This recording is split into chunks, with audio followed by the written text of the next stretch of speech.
고생코아 안녕하세요. 비트코인 41,586달러, 이더리움 2,731달러. 갑작스런 하락이 왔죠. 전쟁이라는 이슈 그리고 그것을 재료로 모든 자산의 가격은 위아래로 요동치고 있습니다. 사실 뉴스로 인해 큰 돈을 벌 수도 있지만 뉴스로 큰 돈을 잃을 수도 있습니다. 이렇게 민감한 뉴스의 매매는 조금 조심해야 합니다. 미국 의회 이야기는 뒤에서 살짝 해보도록 하겠습니다. 오늘의 공포탐욕 지수는 33이고요.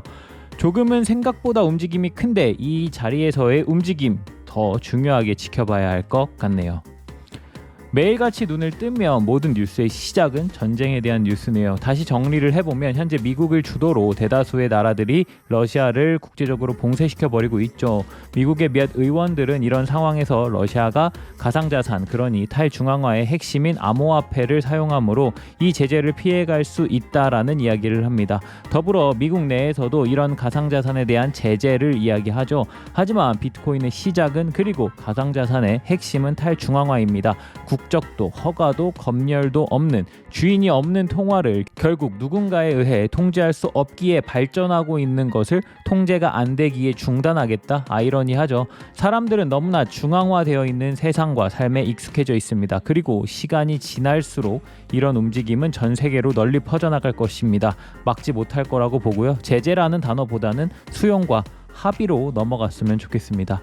미국 옐런 재무부 장관은 그 와중에 러시아에 대해 특별 모니터링을 시작한다고 이야기했습니다. 제재에 들어가며 많은 이들이 걱정하고 있는 부분, 그 부분을 일단 해결해 나가려고 하나 봅니다.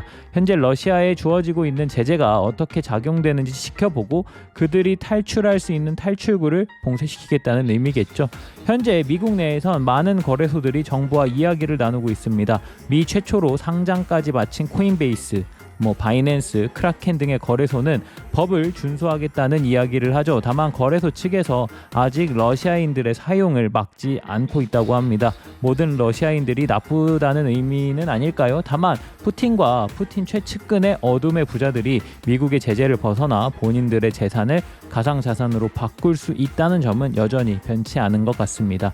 미 연준의 파월 의장이 새벽에 또 하나의 발표를 했죠. 모두가 집중하여 보고 있는 금리 인상에 대한 이야기입니다. 사실 많은 질책을 받았었죠. 더불어 인플레이션은 지금도 높고 앞으로도 계속 높아지리라 생각하는 사람들이 많으니까요. 코로나라는 특수한 상황으로 인해 인플레이션은 극대화되었습니다. 많은 사람들은 전쟁이 코로나와 같은 역을 할지도 모른다는 이야기를 하죠. 다만 파월 의장은 전쟁으로 인한 미국 경제에 다가올 수 있는 변수가 어떨지는 알 수 없다. 하지만 우리는 이번에 금리 인상을 할 것이고 예상은 0.25%를 생각하고 있다라는 이야기를 하죠. 이들이 믿고 있는 물가 안정은 강력한 노동시장을 기반으로 잡을 것이다 라는 이야기를 합니다. 그와 동시에 미국 내 실업보험 신청 건수가 2주 연속 하락하고 있다는 뉴스도 나왔네요. 실업자가 점점 줄어들고 있다는 뜻이죠. 사실 미국은 우리나라보다 먼저 코로나를 강력하게 겪었고 점점 일상으로 돌아가려는 움직임을 보여주는 듯합니다. 몇몇 통계 자료들로부터는 많은 고용주들이 현재 고용 인원을 늘리려 한다는 움직임이 보여지고 있다고 하거든요. 사실 지금 우리나라도 코로나 고점을 매일 갱신하고 있습니다. 제 지인들의 이야기를 들어보니 회사에 걸린 사람이 많아 업무가 제대로 흘러가지 않는 곳들도 몇 군데 있다고 하더라고요. 다들 코로나 조심하시고요. 건강하시길 바랍니다. 현재 러시아는 우크라이나 원전에 폭격을 했다는 이야기가 나오고 있습니다. 유럽에서 가장 큰 원자력 발전소인 자포리자 원자력 발전소에서 연기가 발견되고 있다는 뉴스가 나오고 있어요. 자, 더불어 주변에 방사선 수치가 오르고 있어 소방관들이 근접을 못하고 있다는 것 같습니다.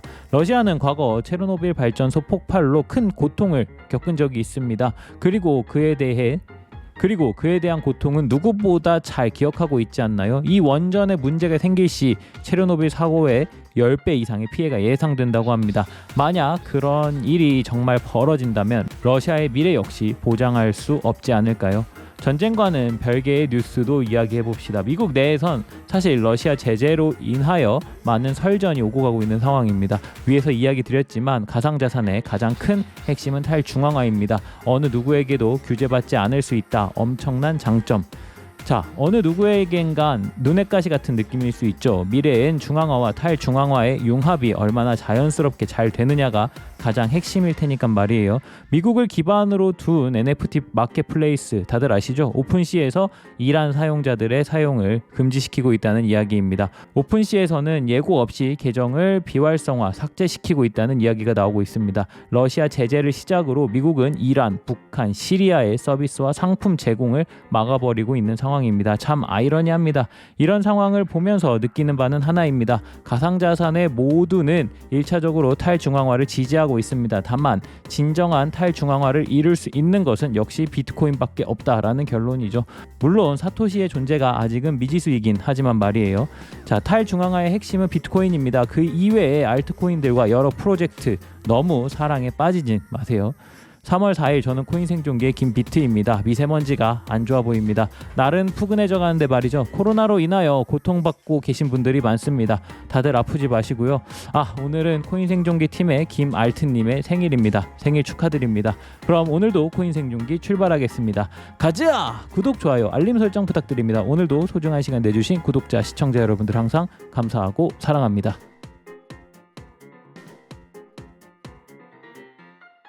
비트코인 4시간 차트입니다. 차트상 상단 빨간색 저항선 구간을 지지로 리테스트 하나 했지만 하방 이탈하였습니다. 예상대로 주황색 과거 저항 구간을 리테스트 중에 있습니다.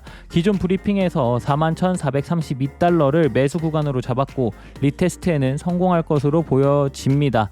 영상을 만들고 있는 지금 어찌 움직일지 참 어렵습니다. 해당 구간을 잘 지켜준다면 추가 상승을 노려볼 수 있겠습니다. 다만 한번 저 구간이 밀리면 최근 형성된 보라색 지지 라인인 4471달러의 지지 여부도 봐야 할 것이고 이 구간마저 밀려버린다면 쉽지 않은 주말이 될 것입니다. 4만 달러 살짝 위에서 주말까지 버텨주며 횡보하다가 추가 반등에 대한 생각을 갖겠습니다.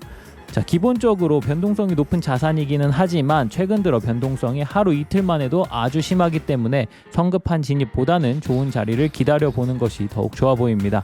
항상 이야기 드리듯 잃지 않는 매매가 최선인 경우도 있으니까요. 이러한 변동성이 나를 너무 힘들게 한다면 17년, 18년 과거의 차트를 한번 보시고 오면 큰 도움이 될 거라고 믿습니다. 그 당시에는 더 심한 변동성으로 더욱 어려운 시장이었거든요.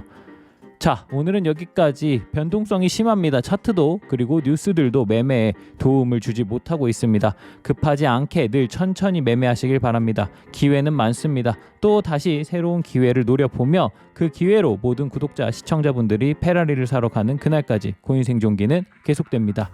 쭉!